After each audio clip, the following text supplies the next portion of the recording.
The following is an exclusive presentation of WI Garden Media. This is Time by the Tent podcast with your host, Joey and Holly Baird.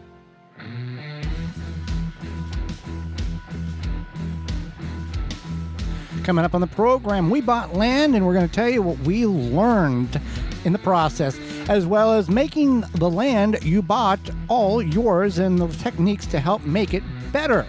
Our guest is Jase from Jase Outdoors YouTube channel. Stick with us, the hour's full.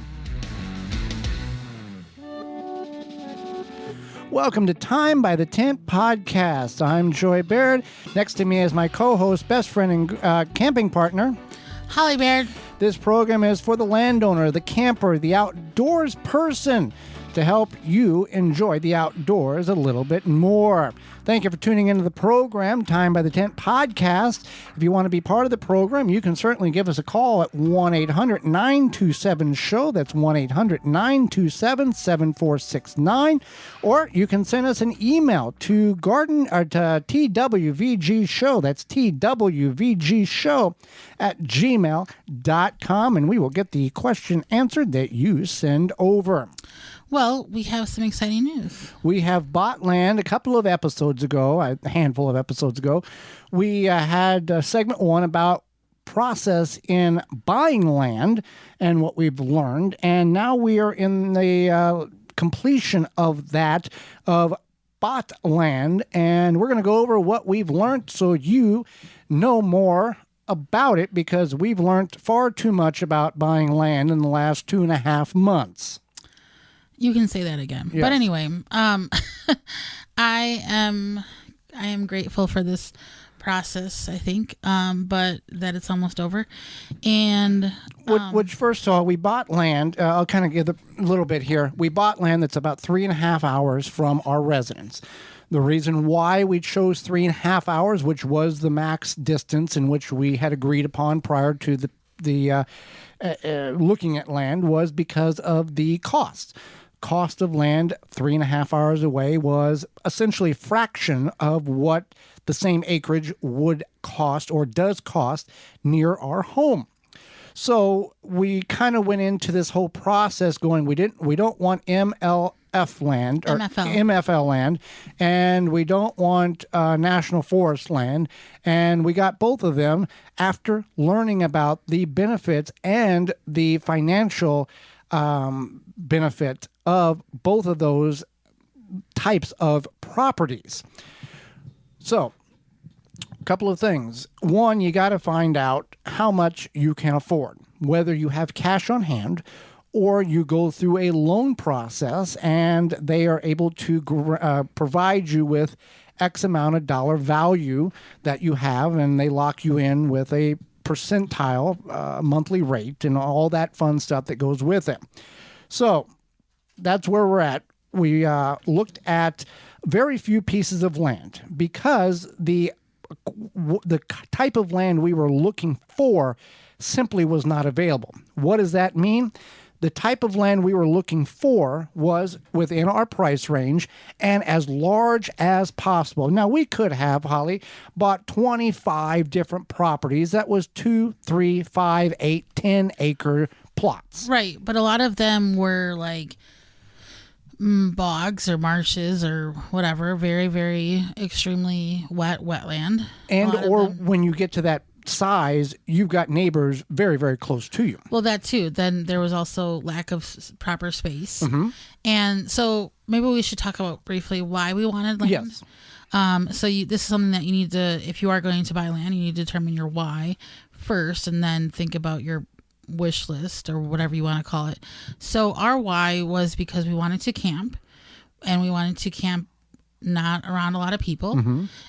And we wanted to, Joy wants to hunt, and I might jump on the hunting train soon.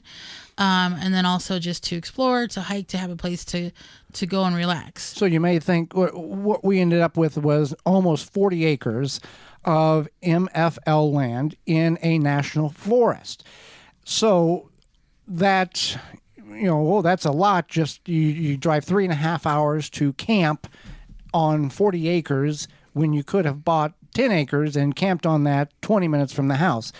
Yes, and yes. However, when we decided to look for land, our goal was how big can we buy for what we have available. We acquired a loan through a loan office in the state of Wisconsin, and this particular loan office, all they do is land loans.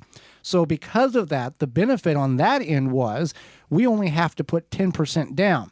Many banks and or other loan offices, in some instances, will ask for 20, 30, or even 40% down on the property. So the 10% down was what we were financially able to do in addition to the loan that we have obtained. And the acreage is 40 acres. How big is 40 acres? Here, if you're not familiar with how acreage is, and Holly, you are not familiar with the magnitude of how big 40 acres is. I literally have no idea. If you 40 and it's a 40-acre square. So if you start at point A and walk to the property, the east side, then the north side, and then the west side, and back across the south side, you will have walked 1 mile. It is 1 square mile. Quarter mile by quarter mile by quarter mile by quarter mile is 40 acres. I literally had no idea. We bought a lot of land. We bought a lot of land. Yeah, we bought a lot of land. Now, you might think to yourself, why did I go along with this if I didn't realize how much land we bought? But I grew up in the city. I grew up on probably maybe an eighth of an acre lot. Mm-hmm. And big enough to spit across. But I grew up camping. I grew up spending a lot of time hiking, and I really enjoy being in the great outdoors and having that freedom. I tell people all the time I'm claustrophobic because there's certain, I reach a point. It's not that I spend all this time inside, but I reach a point where I'm just I just need to get out into nature. And so thinking about that, 40 acres seems like a lot, but these are sold in 40 acre parcels, right? Where they are, and also I have a lot to explore, right? And there was properties in which we saw on the realtor site that had no interest for us whatsoever, because it was all marshy land, but it was 180 acres for $65,000. That's a lot of land, but it's all just sloppy muck. There's no benefit unless you're, I guess, a duck hunter or waterfowl. That'd be about the only thing. And then when it rains, you're underwater. But yeah, 40 acres, there is a lot of area to explore.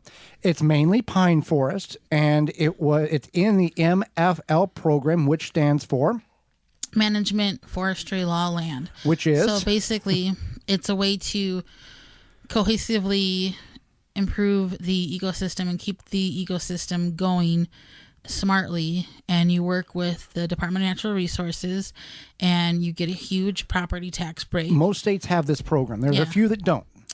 And so what happens is that once we have a year to come up with a plan, work with the forester, come up with a plan to manage this land. Yes, we do have to pay the forester for coming up with this plan, and that's okay. And about, every 5 to 10 years, somebody will have to have loggers come in and clear off the older trees, which allows the younger trees to grow, and it keeps it so that the older trees don't choke out the younger trees. It also helps prevent forest fires, and it helps prevent incidences where the larger trees might cause harm to other people. So there's a lot of benefits to it, and also the tax break. And I, as somebody who considers myself, a very tree lover, conservationist, I like this idea. I like the fact that we bought land in a national forest. I think it's very cohesive to the way I was brought up, and I like all of it. Can you buy land in a national forest, and is it easy? It depends on your state and what the price is. For us, this was one of the few properties that we looked at one. We trespassed heavily on it. On accident. On accident, yeah. Beautiful property. The way it works is you have got to be very aware on the realtor site when you look at the aerial map. Just because that dot says here's the property doesn't mean the property is where that dot is. You've got to cross-reference and match the parcel number up with the state parcel map to find out that that property, that dot is one parcel or several miles away from where the actual property is. We were one property off. The property in which thought we were looking at was not the one that was for sale. The one we looked at was not for sale. It was alongside the road where the dot was. The parcel numbers were all right because we were pulling off the wrong information. And then where the one that we were supposed to look at was it wasn't landlocked per se, but it was very close to being landlocked. And that's the other problem when you find really nice pieces of property. They're landlocked, and that means there's no legal accessibility to that particular property. From what I have understood, and I can be completely wrong, but I do know what I read in certain states. If you buy landlocked property, which is a fraction of the price, like 40 acres for $20,000, you then have to go and try to gain access to that property per the landowners that are surrounding your piece of property. By law, they are supposed to, one of the property owners is by law supposed to grant you a certain width of drivability into your property. However, they don't have to do that unless they're court ordered, because they're like, I want to be a jerk and I'm not going to let you back there. You then have to take your own your own money and hire a lawyer, go to court, and then have the court ordered the landowner or order landowners to allow you to have access to the property that you bought for dirt cheap. So it's getting access, having already an easement, if that is the where the property is a much easier way to look at. I'm not going to buy property unless I have an easement, unless I have a way to get on the property. I'm not going, and that's what we looked at. We were not going to buy or look at property that there was no way of getting on it, whether it was landlocked or it was just a muddy dirt slop road. We're not going to do that. So this has access to the property very easily off of a rock road. And back to the property that we trespassed on. Very beautiful property. And then the next day, the realtor said, "Did you make it on the property?" And we said, "Yeah. Here's some pictures. Here's some questions about the deer stands." And she said, "That's not the property." So we matched numbers up, and she said, "You were on the adjacent property."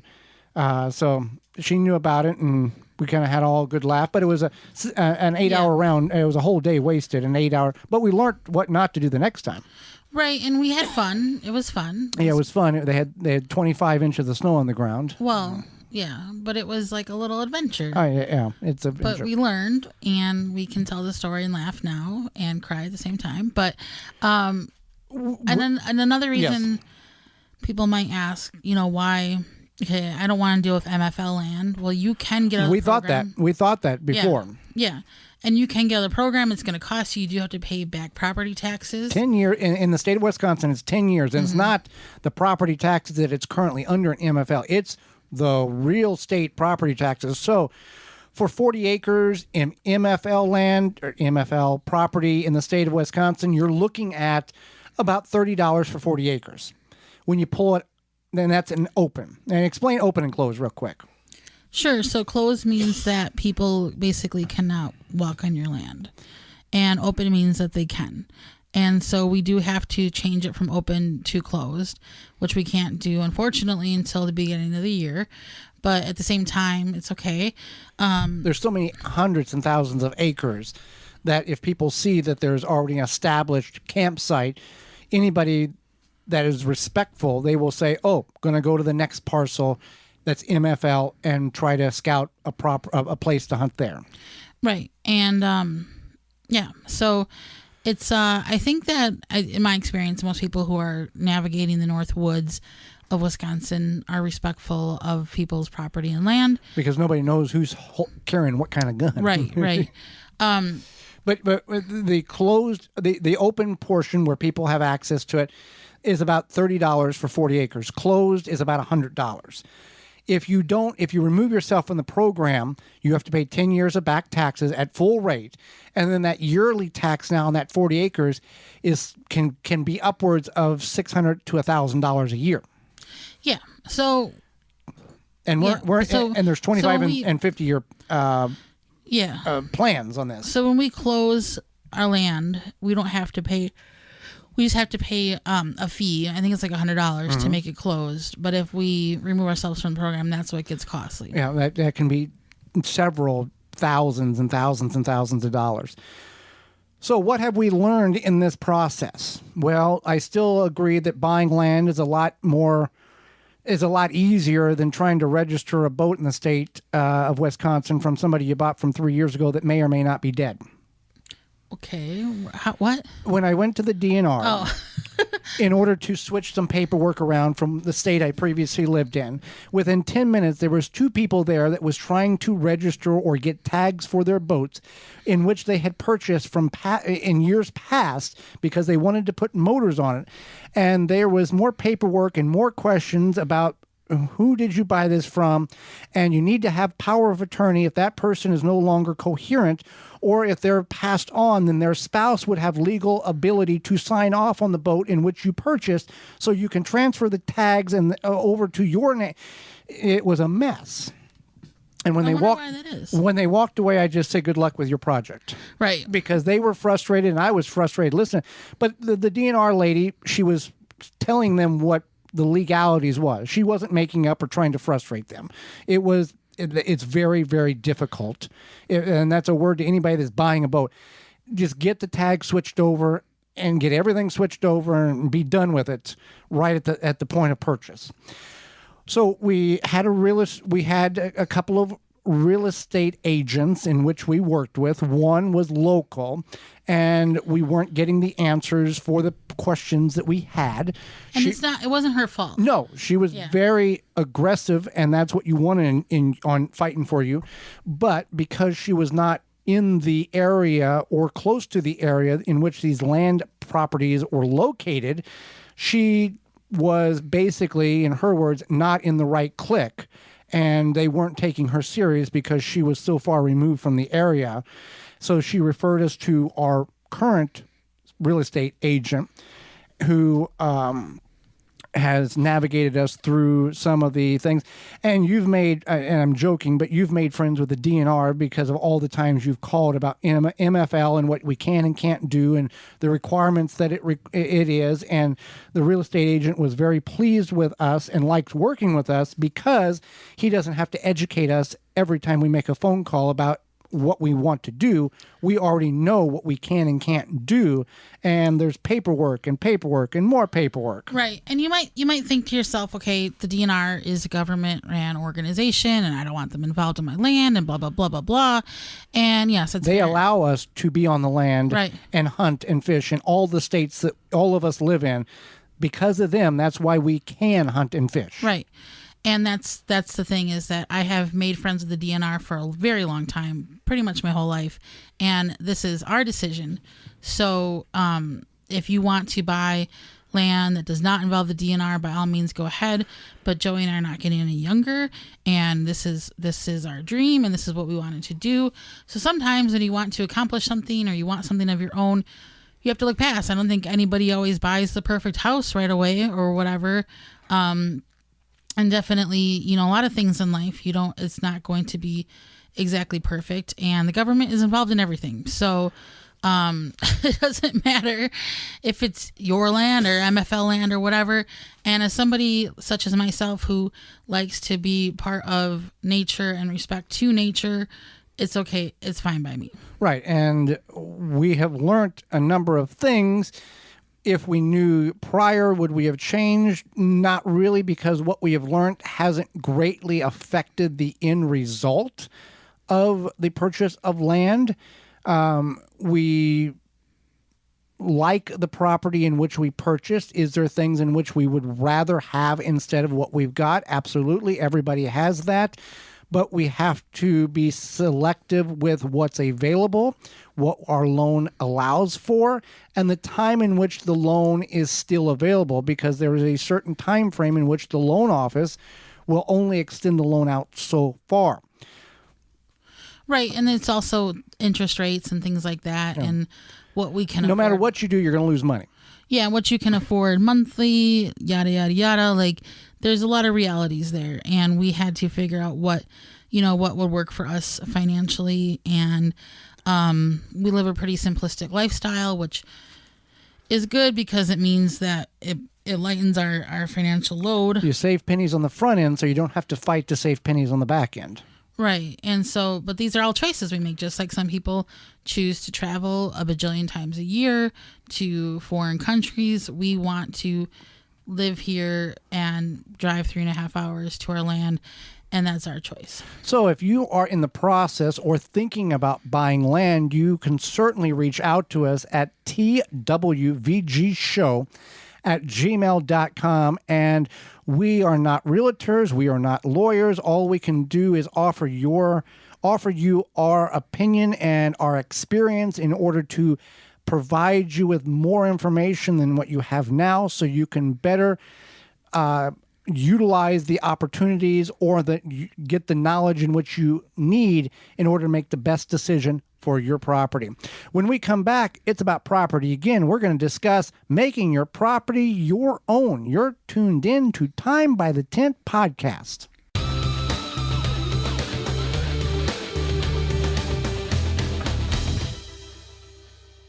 Goodbye, biting bugs and plant invaders. No More Bugs by Natural Green Products is your answer. A product pioneered by the USDA and 14 years in business, No More Bugs has been the favorite by consumers across the country. More than a repellent, it is safe for you, your pets, your plants, and your home. Visit nomorebugs.net for free shipping on orders over $50. Use coupon code FREESHIP for me. That's free ship, the number 4, me. Grip 6 produces American-made products with sleek designs and quality materials.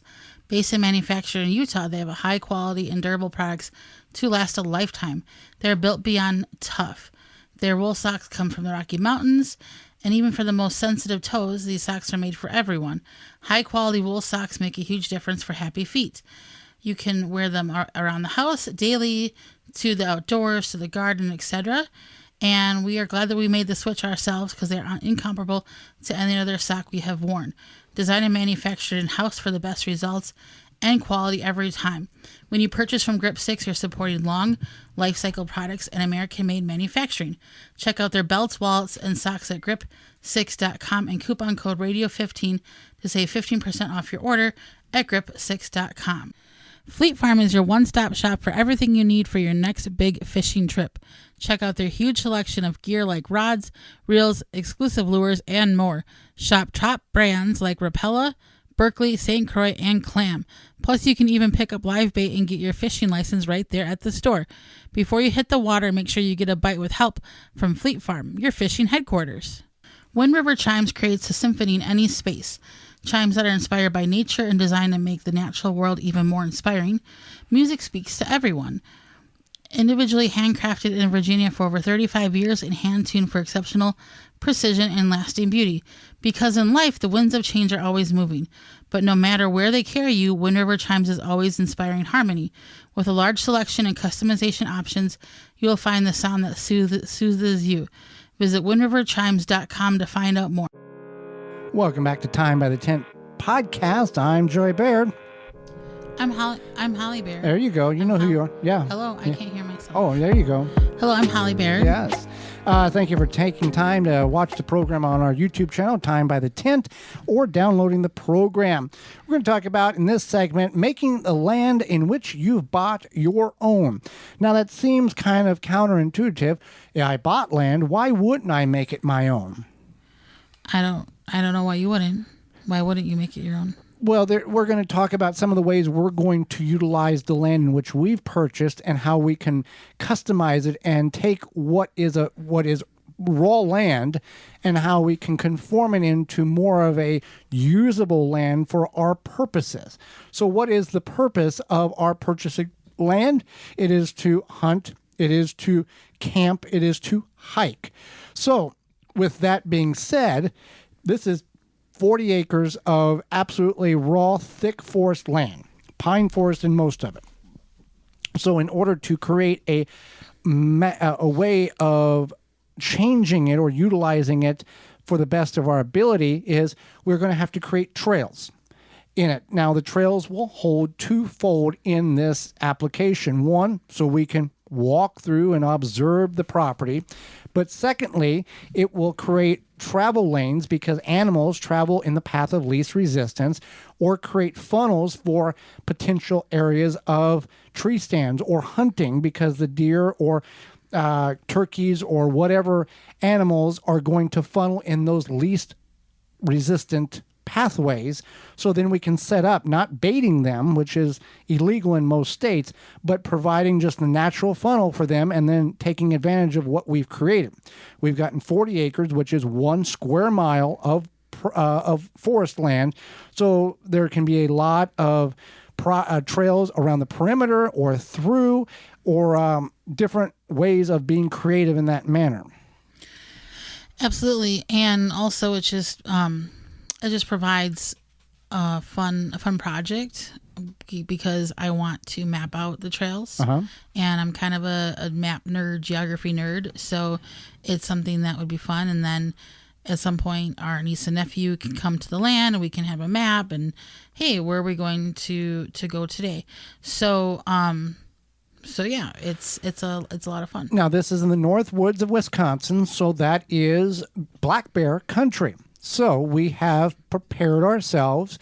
We've looked and researched and understood and read about how to protect ourselves from bears, what to do, what not to do, bear and the behavior of black bears. And they are most times more scared of you than you are of them. Right. So we are very well aware of bears, but let's talk about how we're going to make the land our own. Well, we make our land our own by protecting ourselves while on the land. That makes sense. So we have purchased firearms, sidearms, in which are designed to take care to dispatch a bear if a bear is approaching in an aggressive manner. We've taken care of that. So that's one way to make the land your own, be safe on your land. People may choose to use bear spray. The disadvantage to bear spray, which is just a giant canister of mace or pepper spray, is the wind has to be in your favor, blowing towards the bear, and you have to be within so many feet of that bear. With a handgun, it doesn't matter which way the wind is blowing. And with a handgun, you have several opportunities to dispatch that bear if it continues to come at a distance that's farther away than what you need for the bear spray. And, in that situation, you don't, with the firearm, you don't have to sit there and go, okay, is the wind blowing in my face, or can I spray this bear, or what's going to happen here? You can just take the firearm out and use it. Right. So that's one thing that we've done. We've done a little bit of other research on bears and kind of how to keep them away and not adding things like bird seed to our land to feed the birds, even though that would be lovely. We don't want to attract the bears to our land in that case. And then also things like Joey learned that bears don't like the smell of pine sol. So I'm assuming that's true. And we're going to try that. And just being aware of these bears possibly being around. But bears don't like people, so hopefully that just keeps them away in general. So making the land your own, if you're camping on it or you're going to build a residence on it or like a cabin on it, that's one way. Are you going to utilize the wood on the property, or are you going to import wood? If you have a tent, are you going to use it only a certain number of months out of the year until the heavy snow falls, and you'll disassemble it and pack it up? Bathrooms and trash, what are you going to do on those? Are you going to take the trash out? Are you going to create an area for a little burn pit so you're not tracking the trash back home, but you're doing it far enough away from the campsite that it wouldn't impede if a animal does come to investigate the smells that was in the burn pit? And I would advise if you were going to do that you can either do a 55-gallon drum like the old timers would burn trash in a 55-gallon drum, or do it in a pit, 2 or 3 foot diameter pit, about 2.5 foot deep, and then after everything burns, put a little more dirt on top of it.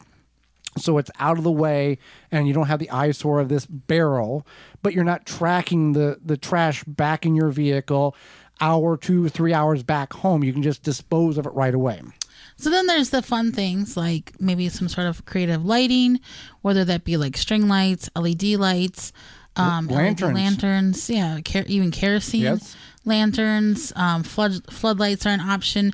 I don't like a lot of strong overhead lights, so I don't think I'm too concerned about floodlights. But you want ambient light to see, one, where you're going in or outside of the tent, and two, you can have enough light if you are outside of the tent around the campfire that when you get up, your eyes are not in such a focus or a adjustment procedure that you can see what's coming, or if you hear a noise, you can turn around and actually might be able to see a raccoon or a possum coming into camp, which there will be those. Right, absolutely. Especially, squirrels are just loud. I don't know. They're like the loudest. A deer can be 200 pounds and you don't even know what's behind Yeah. you. One squirrel is 2 miles away and you think it's a whole forest coming, running down, and you think it's that 55 deer going to get underneath your stand. It's just I don't understand how they're the smallest animal, not the smallest, but next to one of the smallest frequented forest animals, and they're just so loud. Making the land your own, are you going to hunt on it? If that is the case, do you know the requirements, the regulations, the time in which you're allowed to hunt in your particular state, in your particular part of the state, in your particular zone? States are oftentimes broke up in regions or zones. One is some zones are allowed to hunt sooner or later than others, so you want to make sure that you follow all the recommended rates, all the recommended requirements, and have the proper permits in order to do this correctly, because you don't want to be that person that buys land and then doesn't know it has doesn't have the correct permits, and then. Because the DNR, the Department of Natural Resources officers, they don't have to have a reason to walk on your property.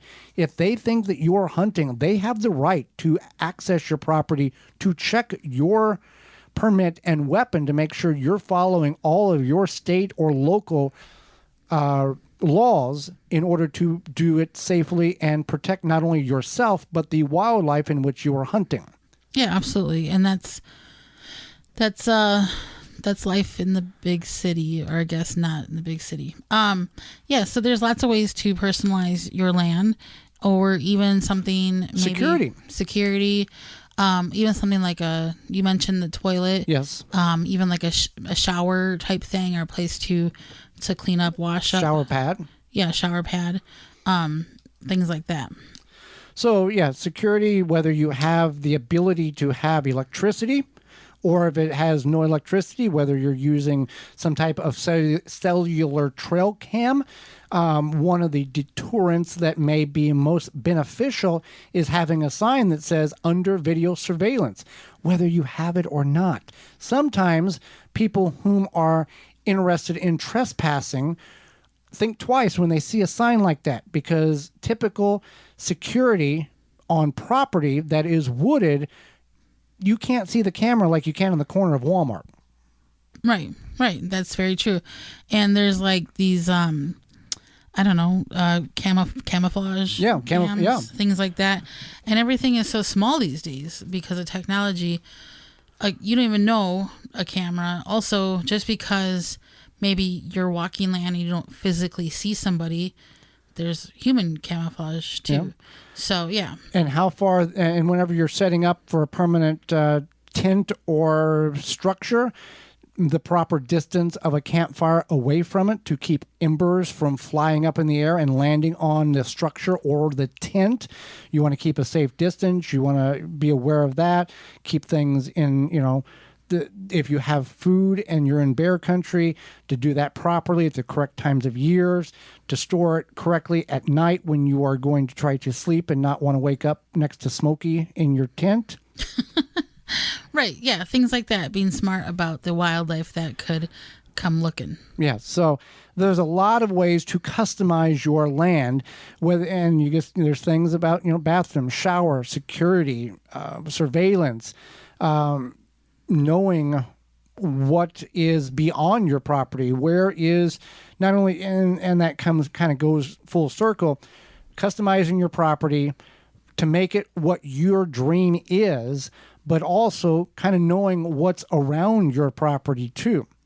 Do you have neighbors that are not the nicest, or do you have neighbors that you watch out for their property and they watch out for your property, and you both have, you swap numbers, and hey, everything's good, just was up here this weekend, your property looks fine, your tent looks great, just want to let you know, that type of thing.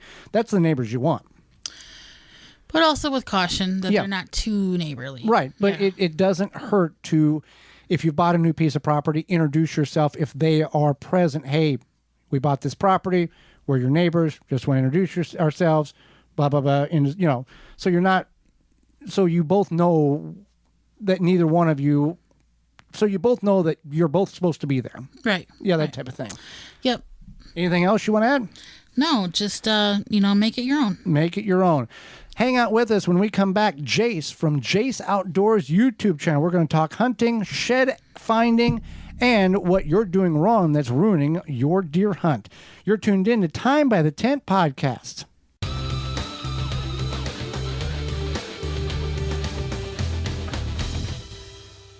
Farm and garden in the ultimate comfort. Farmer's Defense has lightweight and durable sleeves made to protect you against the elements while farming. Farmer's sleeves offer unparalleled protection of arms and skin for any farmer, gardener, or outdoor worker. Say goodbye to irritated skin and sunburns in the garden. Their sleeves offer cooling comfort and protection against elements and outdoors. An alternative to thick clothing, Farmer's Defense is made of wicking material with UBF protection factor of 50 plus to protect you from allergens and scratches. You can find all of their great products at visit farmersdefense.com. Do you own property and you're trying to keep newly planted and established trees healthy and hydrated wherever they may be planted? Well, tree diaper technology can significantly increase the water to your trees. No pipes, no hoses needed. Hydrates from water, from rain, or when you water the trees. Eliminate watering altogether and let it take care of itself. Find all of the information out at treediaper.com. That's treediaper.com, and use coupon code GARDEN15 to save 15% off your order at treediaper.com. Hydrate those trees no matter where they're at on your property. We are brought to you today by sponsor Walton's Inc. Listen, we know you care about where your food comes from, canning and preserving your fruits and vegetables. What about the meat? Maybe you hunted or trapped that meat. At Walton's, you can get all the equipment, seasoning supplies to make sausage, jerky, or any other product your way to your high standards. You want to make snack sticks that people will actually like. Walton's created meatjuststicks.com, an informational site to help you make the best finished product. They have spices, meat grinders, mixers, sausage stuffers to help you go from animal to edible. Walton's, everything but the meat. Oh, you can use code GROW50 to save 10% off orders of $50 or more. Take those spices to the campsite with you. WaltonsInc.com. Welcome back to Time by the Tent podcast. Happy you've downloaded the program or viewing it on our YouTube channel. Holly, let's go to the hotline and bring in our guest for this week. Jase is the founder and creator of Jase Outdoors YouTube channel, where you'll find turkey hunting, archery hunting, deer hunting. Jase is an outdoor producer, photographer, videographer, and he also does product reviews on the channel. Welcome to the program, Jase. Well, thanks for having me. Well, thank you for taking time out of your day and not only educating Holly and myself, but all of our listeners. And I'll start with this question here. Let's talk about product reviews. Game cams or trail cams, they've come a long way in the last 5, even 10 years. And they're a lot more than just strapping it on a tree, walking away, and coming back in a couple of weeks. You got cell cams. You can do the whole thing with security. You've done a number of reviews on your channel. What is one of the top ones that you would recommend, and one that you would say, not knocking the company, but right now it's just not what it needs to be and we should shy away from it? Yeah, you definitely got that right. They've come a long way. And boy, I don't want to put an age on myself, but boy, I remember back in the day when you'd have to used to just string up a line across the deer trail, and a deer would kind of walk across that and trigger the time. So essentially you'd go and check that clock, and you'd have no idea even what tripped it. So the fact that now they're sent straight to your phone in real time is really, it is quite amazing to see how far it has come. But yeah, so some of the best trail cameras that I have tested, and I have done a lot of off-brand, a lot of name brands. I personally like Tacticam, and I just think that they have the best quality photos. The videos are awesome, nighttime. Everything's good about them. The PIR sensor, the price range, because typically, your best cameras are going to be higher prices. Right. So they're kind of in the mid-range of all that. Because there's some cameras out there that's close to $500 a camera. That's what I was just going to say. Spartan was probably the best camera I've ever used, and it's like $500 for the camera. Yeah. And honestly, I would rather have, 3 or 4 cameras out to the price of that one, just because I'd rather have, more eyes in the woods. But those, they certainly are amazing, but they can be expensive. So I really like the Tacticams. I just think all around their customer service is great, and I feel like that's very important when it comes to any company. Right. If you have an issue or you have questions, and if they don't ever get back to you, it really makes it hard to want to buy their product again. So they have been good. I like them. I have reviewed a lot of off-brand, like overseas knockoff trail cameras that you'll find pretty cheap on Amazon. So some of them can be pretty good as far as functionality goes, but I'd almost say you got to be careful with those just because. Hello? And a lot of times those companies just kind of pop up and then disappear. Yeah. So like you might have a cellular camera that's kind of a knockoff, and they're not around the following year. So yeah, you can get it at a cheap price and you can run them for, maybe a year or so, and that might be the end of it. Well, in Tacticam, they're based, I think, in Minnesota, aren't they? They're an American company. Yes, they are. They are American, and I think you're correct on that. I'm not sure exactly where they're based out of. But. Let's talk about Tacticam for a moment. With these cell cameras, do you have or have you found that your cell phone doesn't have that great of a signal, but you put one of these up with the antenna and boy, you've got the signal that you need because of the extended antenna, or is it kind of a mixed bag? I usually use my cell phone as just kind of a gauge. If I have one bar on my cell phone, I'm probably going to have more reception with the cellular trail camera because of that reason. It has a big antenna. It's kind of a, big device. So typically wherever I have any kind of reception with my cell phone, I will have it with my, cellular trail camera. Good to know, because sometimes you're like, oh, this is iffy on the phone, but I don't want to invest this money, and then it doesn't work, and I got to send it back.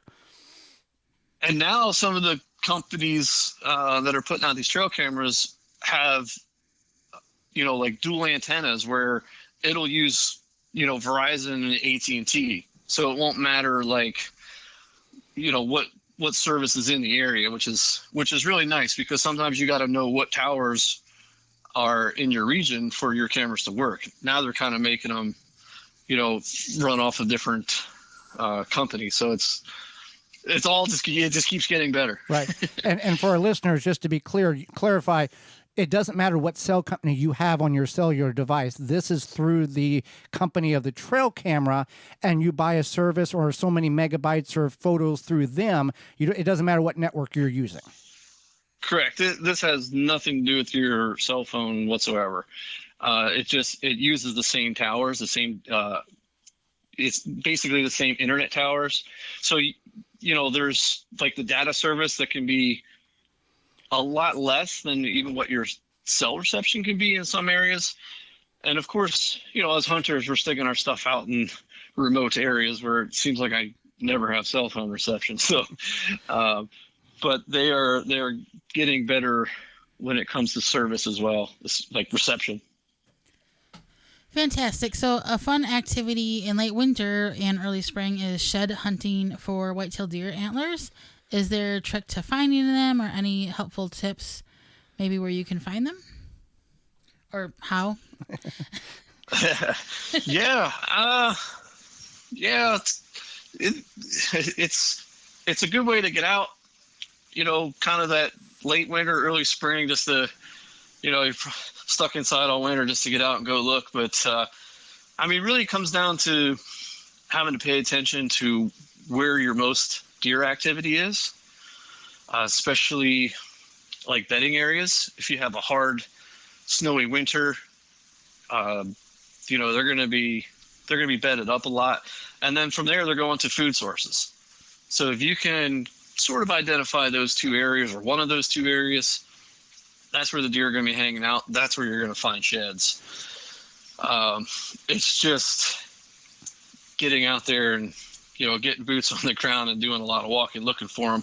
If you can help it, if there's hard snow, like late, say it's late February, early March, a lot of times it hasn't snowed for a while. The snow kind of packed down and hard and antlers are falling off. They just sit on top of the snow and they're really easy to find. But also, believe it or not, just going out on a cloudy day just minimizes shadows. That actually makes them so much easier to find because they're almost kind of more of a whitish color, and they just seem to glow a little bit more when it's kind of a dark, dreary day. And whenever I know coyotes and foxes and wolves will carry these around, but when you find sheds or a shed, how can that help you determine the health of the herd and knowing what's around? Yeah, I'm not an expert on this part. I know they do a lot of studies on this, but I do know that when you pick up a shed, if you look at the bottom of the antler, like the base of it, just under the burr of the antler, there's a pedicule underneath there. It's like a white bone that kind of, it's just the very base of where it attaches to its head. All right. Apparently, so that if that's concaved, they have found that means that deer was stressed at the time that antler fell off. And typically, being the time of year they fall off, it's probably because of nutrition. And if it's not concave, if it kind of like sticks down, like protrudes out a little bit, then that means, it's a very healthy deer. Testosterone levels have stuff to do with that as well. Again, I know there's a lot of studies on this, and I haven't been a part of any of those. But for me, the one thing that it tells me when I hold that antler, especially if it's one I recognize from a trail camera, I do a lot of remote monitoring that way, and it tells me that deer survived rifle season, it survived the winter, and more than likely, he's going to be around for the upcoming archery season. Right. So it's always kind of like, gives me a deer to look for the next season. So I know he's around. And that to me is the most exciting part of shed hunting. Yeah. Typically it's like when I see a shed, it's like, oh, who's this? Like I pick it up. It's like, oh, I don't know this one, so it's just fun to find them and see if you can find them next year. Because relatively they're going to look the same, probably just bigger. Right. So especially if you have a target buck that, you've been after, or maybe you've been hunting and you find his sheds, and it's like, wow, he made it. So for here, like Pennsylvania, the next hurdle for them is not getting hit by a car. Mm-hmm. Right. So outside of that, more than likely that deer will still be around. Well, you're a videographer. You video deer and turkey, and you participate in those activities. What have you seen to be some of the biggest mistakes turkey and deer hunters make that mess up their hunts? Oh, yeah. I think the biggest hunting mistakes actually take place before ever stepping into the woods. If you're chasing turkeys or deer, and it's simply just not practicing enough. Not practicing enough target shooting, blowing on your turkey calls, whatever is needed to, make that hunt happen, I think is the biggest mistake, because that's going to mess up your hunt quicker than anything else, is just really not being prepared with your equipment. Um, Deer hunting, I would say the number one thing is, and you can tell quickly just by engaging in a conversation with people that oftentimes guys overlook the wind, like playing the wind, how you're going to use the wind in your favor to access your stand. Just wind direction in general from where your stand is. You don't want to be blowing your wind right into a bedding area. So a lot of times I think the wind is overlooked, and that messes up your hunt pretty quick when it comes to deer. Luckily for turkeys, it doesn't matter, because turkeys, it's the movement is what gets you on the movement. That was kind of my next thing, is just woodsmanship, just knowing when to move. Is really key. When to be quiet, I've hunted with guys that just don't really understand what it means to whisper. Like something that you think is pretty and obvious. Did you see that? Yeah. Yeah. The part that kills me is I'll whisper to them, hey, we should be quiet right now, and they don't whisper, like they just talk normal back, and it's like, you kind of have to like put your finger up, like, shh, geez. Like you're like so just you're like, follow the context clues, and we'll be good. It kind of goes back to just practicing, just getting prepared. Or take 20 minutes and watch a hunting video of one of these top hunters and understand how they operate and try to mimic that if you're really not sure what you're doing.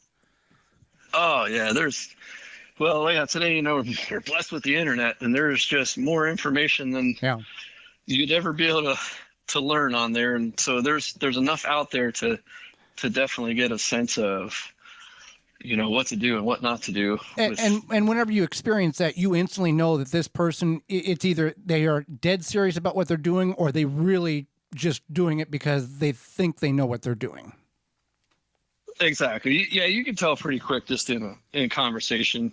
A lot of the guys that I film, are the, TV show professionals, I guess you'd call them. But so they certainly know what they're doing. But for myself and stuff I do, I take a lot of new hunters, so I get to see like both ends of it. It's pretty fun to experience both sides of it. Well, and you being the videographer, you're just as excited to get that captured of that kill as that person is trying to. And if that person doesn't know what they're doing, it's frustrating you more than what it is them, because they don't know what they're doing wrong. Yeah, it's hard. I try to film most of my stuff, and especially when it is a new hunter, it's hard to run the camera and keep an eye on what they're doing as well. So that is certainly challenging, but that's one thing nice about when I am filming for TV. I know that when I climb a tree or I get set at a tree, like I just have to focus on my camera. That's all I have to worry about. They know what they're doing. I don't have to hold their hand. Right. Fantastic. So what would you advise to a landowner dealing with trespassers coming on their land, and how they can address that safely and just safely? Boy, trespassers. Yeah. I think I have a few videos of those up on my channel, but tough situation. I would say, first and foremost is really to make sure that you have all your property lines fully posted. That just really avoid someone saying, "Oh, I didn't know I was supposed to be here. I didn't know where the boundary line was." And now, like, I know here where I'm in, I'm living in Pennsylvania, and recently they adopted that purple paint law. I'm not sure if you guys have that or heard of it. I'm familiar with it. I've heard about it. Yes. So now you put purple paint on the trees, and that basically means it's posted, no trespassing. Universal rule. Right, which is really, really nice. I'm glad that they finally did that, and because it avoids them ripping the posted signs off the trees and say, "Well, I didn't see any posters." Yeah. So I think that's the first thing, is really just to make sure you have that clear, that look, we can't have you on here. To do it safely, really, is just, if you know who it is, if you have pictures of them, if you see them, it's really just to call the police, have them come out and handle it, especially if they're actually, actively hunting.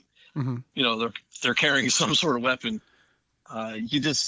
You never know what their temperament is, and that could be dangerous. Don't try to be the cop yourself. Correct. Yeah. And I'd say call the police first if it's, trespassing, because I know here in PA, like, the wardens won't come out for just trespassing. They have to be committing a game violation also for them to come out.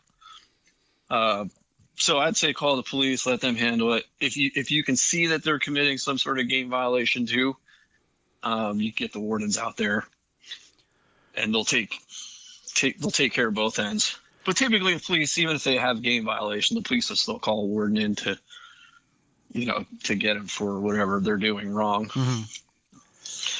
But yeah, that's never a fun one. No, because I often think around here it seems like posted signs are like invitations. It seems like they just no regard for them whatsoever. Like, I feel like some of the spots I have, you can't post them enough, and they just go right past them. Yeah, it's you check your own state for the correct steps to take, but try to be smart about what moves you make if they are on your property and you're there. Yeah, exactly. Yeah, and so I'm sure all states are different on the laws as far as like how it needs to be posted and whatnot. I think that's even changed over the years. They used to have like, the posted would have to be so far apart from each other for it to be official. I think a lot of that is changed, but it's you gotta kind of know the rules on that end as well. Well, Holly is looking at hunting whitetail deer for the first time in a blind this fall. Awesome. What advice can you offer her as a new hunter to try to limit some of the mistakes that she might make that she doesn't know she's making? Well, that's good to hear. Your first time. Yeah, my first time. I grew up hunting, and then we've purchased some land, and she's like, I want to hunt. And I said, okay, I think I want to hunt. Well, that's better than most spouses would be like, you go, and we've talked to people in that realm, or that's your toy. You go, I want nothing to do with it. Well, Holly wants to have something to do with it, so that's good for both of us. That's great. As long as you think you want to hunt, that's great. So I guess, again, first and foremost, I guess kind of goes back to earlier is being prepared, because if you're not sure, ultimately in the end, if you want to hunt, if you're not prepared with like the right clothing, the right equipment, you're not going to have fun, and you probably won't want to do it again. So right off the bat, I'd just make sure you're well equipped. And then, with that is being familiar with all the equipment that you have. So you said you're going with a crossbow. I would, make sure you shoot that a lot. And I'd even set up your ground blind and shoot out of your ground blind, because you'll be surprised at some of the things that happen or that you find that you would have never thought of. Maybe your chair sits too low and you can't shoot up over the window, or maybe the mesh needs to be at a certain spot on those windows. So ground blinds are great. They can create another little bit of a challenge in that end. So I'd set everything up and just pretend you're hunting. If you're wearing gloves, put your gloves on, just so you know what it feels like. Your chair, again, going back to the chair, it's, make sure you could have a squeaky chair and you wouldn't know it until you're like sitting in dead quiet, and like you go to move and it creaks. Something you probably wouldn't have thought of when you're just out, practicing. You wouldn't have heard it. And it's a squeak so quiet, but everybody in the next 2 miles hears it. One of those things. Yeah. Yeah. The deer will certainly hear it. So yeah, I mean, it's great to hear that we have some more interest in hunting, because it feels like we're losing more than we're gaining. So we're glad to have you. But that would be my biggest advice is really just, make sure you're well equipped. Depending on how long you're going to be, make sure you have enough food. Because if you don't have fun, you probably won't want to do it again. Right. Yeah. Having like I said, right clothing, right boots. If you have wet feet, you're not going to want to sit there. So it's just having the equipment to enjoy the day and knowing how to use all that equipment. Yeah, that's awesome. I really hope you have success and have fun with it, and hope I keep at it. Yeah, that's a good point though, thinking about the chair and also, the layers and the clothing, because I'm usually a warm person, but when you're sitting outside, you get cold quicker than obviously you're sitting in a temperature controlled somewhere. And if I'm thinking about how cold I am or hungry or this chair is uncomfortable, I'm probably not going to have a good time. So I'm glad you mentioned Correct. that. Yeah. It all comes, better equipment always comes with a price. So it's just really getting, what's efficient and what will work. So that's always something to, take into consideration. El Cheapo you bought on sale is probably not the quality or that you're looking for a successful, enjoyable afternoon in the stand. Correct. Yeah. So it depends on the type of hunt. If you're hunting all day, you definitely want to bring food. That's probably my number one fault. Is I don't ever bring enough food, and the problem is too when if it's a rut hunt and I climb a tree and I'm like, yeah, I'm going to sit here all day from sun up to sundown, and I have a bag of 2 sandwiches, I have pretzels or whatever I have. Well, come 10 o'clock, I start thinking about it. It's like, yeah, you know what? I'm like, I'm kind of hungry. I'm just I'm just going to eat this sandwich here real fast. And then I'll eat myself out of the tree well before lunchtime ever rolls around. And then I'm like, I can't make it the whole day. So that's my biggest problem is I eat myself out of the tree. But yeah, going back to some of the other stuff is, I could say I almost speak from experience. I have a son. He started hunting when he was 7, and I never hunted out of ground blinds prior to then, really. So for kids, it was to get him in there, and it's just safer and it's just easy. Conceals movement. They couldn't. It's hard to keep them to hold still. So a lot of those things that I learned about the chair squeaking and the windows not being tall enough, that's all happened to me. So that's why I actually had a buddy of mine, we were turkey hunting, and he was using a compound bow. So you wouldn't have this issue with a crossbow, maybe slightly, is when we had a turkey come in and he drew back on it, and your sight window, your sights are up higher than what your arrow sits. Right. So he had a full view of this turkey in his pins, but his arrow didn't clear the ground blind window. Oh. Because it sits probably 4 to 5 inches lower than what your sight is. And he ended up shooting right through the ground blind. And yeah, he missed it. So that's why I say, even just go as far as to practicing as if you were hunting, even wearing the clothes that you're going to wear. Just because of, a mask, if you have a mask on, you might find that part of it gets in the way if you don't have it set right. So like I said, it just kind of goes back to the whole preparation. It's just being prepared.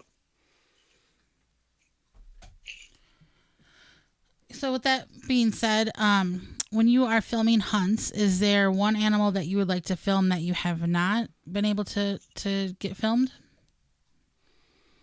Yes. This one's an easy one for me. Elk. Okay. Just hands down elk. I want to hunt one. I want to film one. I haven't ever been able to do either one. So I absolutely love turkey hunting. You know, I love the chess match and the calling game and stuff. And I just feel like elk hunting is kind of just like turkey hunting, but you know, almost 1,000-pound animal. So I just feel like that would be super exciting. Just hearing them scream and bugle. We do have an elk herd here in Pennsylvania. It's probably about 3 hours west of where I live. So it's not like I just get to go see them. I have to go out of my way, but I've been out there, I photographed them, and so I've been around them and hear them and stuff, and it's just I just think the coolest animals. I would love to be able to pursue one of them someday. Yeah, 1,000-pound animal. You're just not going to throw that on the back of the ATV and take it into camp and hang it up and butcher it, right? There's a whole different procedure there, and you're probably on the side of a mountain in some instances. That's a beautiful animal, but a whole different world of preparation and post-hunt. It's so different, in fact, that I do a lot of do-it-yourself hunts, public land hunts in other states. And that's the very reason I haven't done that for elk, because it's just a whole new ball game. And typically you got to go deep for them. And you're just not throwing that over your shoulder and walking out with it. Yeah. So that's the very reason I haven't done a public land elk hunt yet. Well, capturing a hunt on camera to relive it, to show your friends, exciting. But what do you have, if you don't have a second person, how is the best way for one to capture a hunt on their own and as much as focus on the camera as killing the animal that you're hunting? Yeah, so I film a lot of myself. I typically don't have a camera guy. Maybe when my son gets a little older, he can run the camera. But yeah, I'm typically filming myself, and I think they're two different mindsets. Like, it really is. When you're the hunter, you have to focus on, drawing your bow or aiming your rifle, and watching what that deer is going to do. There comes a point in the hunt where you have to kind of forget about the camera. Mm-hmm. Or you have to be willing to blow your hunt. I've had the camera screw up several hunts of mine already. So typically what I say to people is you gotta have to go into the woods and ask yourself, what's more important, the video or the hunt? For me, I try to film everything. I try to do the YouTube channel, and I want to share my hunts. So going into it, the video is more important until it's the biggest buck of my life. Right. then I'm forgetting about the camera, because you have a great chance that you're going to mess up your hunt, because you're going to have to, you got to hold the camera or move the camera, pan the camera, zoom it, focus, whatever, and then reach back to your gun or your bow, and that can easily mess up your hunt. And I had a chance, I'd say I had a dream buck in Wyoming. I really just want a velvet buck. I haven't been able to get one. And I had one come in, big velvet buck. He's, broadside. And I drew back and I looked down at the camera. So there's my first mistake, and realized he just kind of stepped out of the frame. So I'm at full draw, and now I'm trying to bump the camera with my elbow. Right. To to move it over, right? So I look back at the deer, and he's coming right at me now. And he's just standing straight on. I didn't want to take that shot. And he beds down. Oh. Right in front of me, and he's facing me. And I'm at full draw. And at this point, I don't know what to do, because I'm like, if I let down, he spooks. If I shoot him, it's just the shot opportunity is so slim. I don't want to wound this animal. Right. Ethically, you didn't feel comfortable taking that shot. Right. I didn't. It was all shoulder. He's just laying down. He's hunched up. It's just all shoulder in his head. And I'm just like, I didn't know what to do. I got to the point I held back so long that I'm like, well, now I can't shoot because I'm shaking too bad. I can't even hold the stick. So with all my might, I tried to let my bow down, and those cams roll over. Mm-hmm. Your string goes down fast. Well, as soon as I did that, he looked back and like groomed himself, and I got away with it. And I was like, oh my gosh, like I cannot believe this. This is meant to be. So I started messing with the camera again. Well, long story short, I figured I'd just, I'll get him when he stands back up. Well, he was with a couple other deer, and they saw something they didn't like up on the hill. I don't know if it was a coyote or what, and they kind of spooked out of there. And again, he got up and went to go, and I tried turning the camera, and I drew, and I ended up missing him. And if I just would have shot if I wouldn't have looked down at the camera the first time when he was broadside, it was perfect. Like, so no doubt, hands down, the camera ruined that hunt. Back in the day, we didn't have cameras. We killed it, and then we took a photograph and hung it on the wall. Yeah. Exactly. Yeah. Well, now, I mean, they have Taxcam makes that one that you can mount to your bow and to your rifle scope, which I think is super cool. GoPros are very mountable. They're not necessarily like give a good viewing experience as far as your hunt goes, because they're real wide. You don't see a lot of stuff sometimes, but so it really just depends on how serious you are with it. But again, you kind of have to just be prepared to mess up your hunt.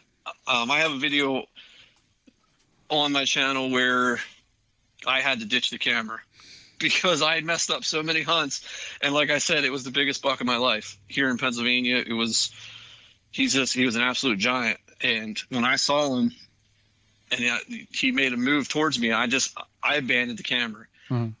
I zoomed back really wide. So I ended up kind of getting him on the camera, but the footage is not good. Like it's just, there was a lot of emotion for me that was kind of kept people watching it because I was unsure of the shot. And I was kind of like, I was freaking out. I admit it. It was a buck of a lifetime here in Pennsylvania. It was a 163-inch deer, and I was just like, I am not letting the camera ruin this hunt. Well, and none of us know how truly we react when we have something like that walk in front of us. That's the thing. That I'm a man. I'll just you look at the top, Bill Jordan and Michael Wald, all those people. They've killed hundreds of deers, I think, in numbers, and they still just get as excited as the first time they see a deer. Yeah, I'm only man enough to admit that I get pretty emotional. Some would say I was even crying, and maybe I was, and I'm only man enough to admit that I was, but. I just put so much of my life into it that when it comes down to that moment, I get tore up. Yeah. It's like I get, the internet's always great because the comments I get, that I'm just a baby and just, there's all kinds of comments. Well, and this is like, what? I don't care. Cause the day I don't feel that way, the day I don't get that excited, is the day I'm not going to hunt anymore. Right. And I told Holly there's 10% of the population is certified jerks. It doesn't matter. There's 10% of them out there. Doesn't matter what you do. Oh yeah. I just got a comment today on a video I posted in Iowa. I shot a nice buck on public land in Iowa. It was a 150-inch deer. Yeah, it's not a giant by Iowa standards, but it was on the 7th day, the last night of the hunt, public land.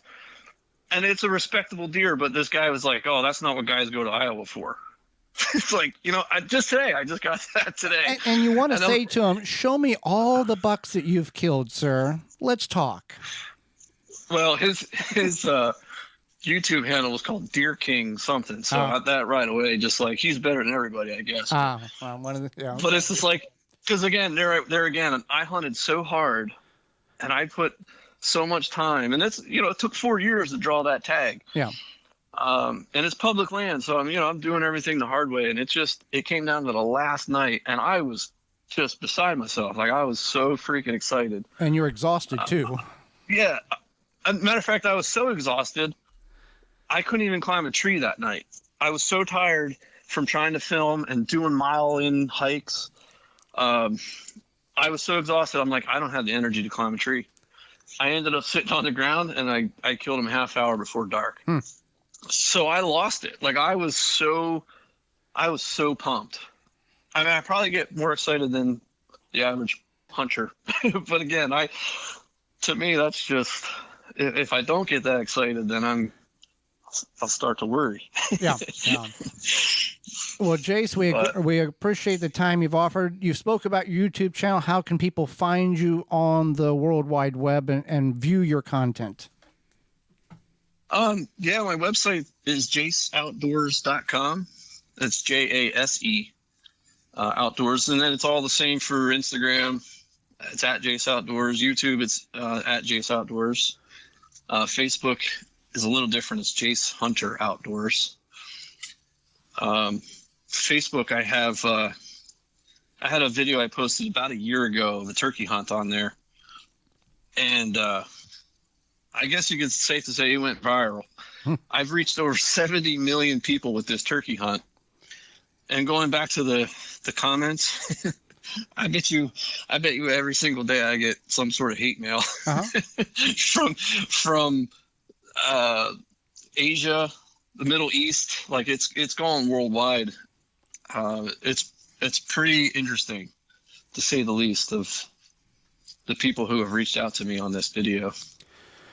Well, Jase, we thank you so much for the time you've offered us and the education, and for not only us, Holly and myself, but all of our listeners. We thank you for that. Yeah, I appreciate having me. I love the chat hunting. I hope I was insightful in one way or another, but certainly was. But well, that was an interesting and informative conversation with Jase from Jase Outdoors. Yeah, he was really enthusiastic, and I feel like we got a lot of great information. I hope you all enjoyed and